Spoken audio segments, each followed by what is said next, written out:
हमारी ज़िंदगी की बहुत सी स्टेजेस में एक स्टेज ऐसी भी आती है कि हमें अपनी ही ज़ुबान बोलने में बड़ी दुश्वारी महसूस हो रही होती है। हम किसी से कुछ बात कर रहे होते हैं, अचानक से हमारी ज़ुबान थक कर बैठ जाती है और हम जो कुछ बोलने वाले होते हैं वो बोल नहीं पाते, Say that again. I said more right. जिसकी वजह से लोग हमारी बात नहीं सुन पाते। मैं साफ आर्टिकुलेशन यानी कि साफ साफ बोलने की बात कर रहा हूँ।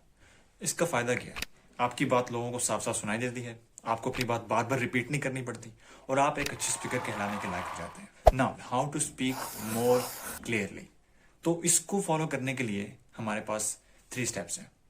Number 1, tongue twisters. What are tongue twisters? एक वर्ड जो आपसे साफ सुथरा नहीं बोला जा रहा, उसको चाहते हैं कि आप वो साफ सुथरा बोलें, तो आप उस वर्ड को बार बार प्रैक्टिस करें, तो वो अपने आप ही आपको साफ सुथरा बोलना आ जाएगा। लेकिन टंग ट्विस्टर्स कुछ और काम करते हैं। टंग ट्विस्टर्स ऐसे सेंटेंसेस या फ्रेजेस होते हैं कि जिनको जानबूझ के ट्रिकी बनाया जाता है और बार बार बोलने पर किसी भी मुश्किल लफ्ज की प्रोनाउंसिएशन क्लियर हो जाती है। चंदू के चाचा ने चंदू की चाची को चांदनी चौक में चांदी की चम्मच से चटनी चटाई। इससे आपका अच्छे बेहतर हो सकता है। And number 2, speak different language. मैंने अपनी इस छोटी सी जिंदगी में बड़े लोगों को देखा है कि जिसको एक से ज्यादा जुबानें बोलना आती हैं तो उनकी अपनी मादरी जुबान बहुत खूबसूरत होती है। अब हमारे माशरे में 2 जुबानों का इस्तेमाल बहुत ज्यादा है। Number 1 English and number 2 we will get to that. English बोल के भी आप अपनी मादरी जुबान साफ सुथरी बोल सकते हैं, उर्दू की जुबान को ठीक कर सकते हैं। So open up to yourself and try to speak English in as many accent as possible. American accent will do the job perfectly. दूसरी लैंग्वेज है अरबी। नमाज तो आप लोग पढ़ते ही होंगे, तो आज से पढ़ना स्टार्ट करते हैं। नमाज में बड़े ब्लंडर्स में से हम सबसे बड़ा ब्लंडर ये करते हैं कि हम जल्द से जल्द नमाज पढ़ के फारिग होने की कोशिश करते हैं।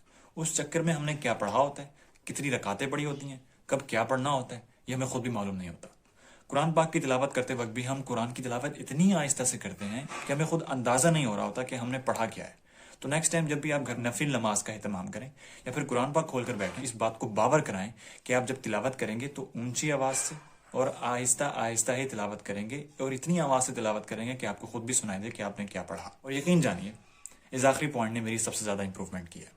और वैसे भी उर्दू और अरेबिक दोनों आपस में मिलती जुलती जबान है, तो अपना आइन ये सब कुछ आप इंप्रूव करके अपनी उर्दू साफ सुथरी बोल सकते हैं।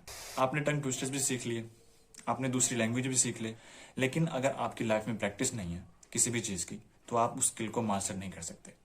आपने सब कुछ कर लिया लेकिन प्रैक्टिस आपने छोड़ दी, तो आपने कुछ भी नहीं किया। Which is our third point. Practice makes a man more skillful. Perfection की तरफ कभी मत जाइए। Practice doesn't make a man perfect. Nothing in this world is perfect.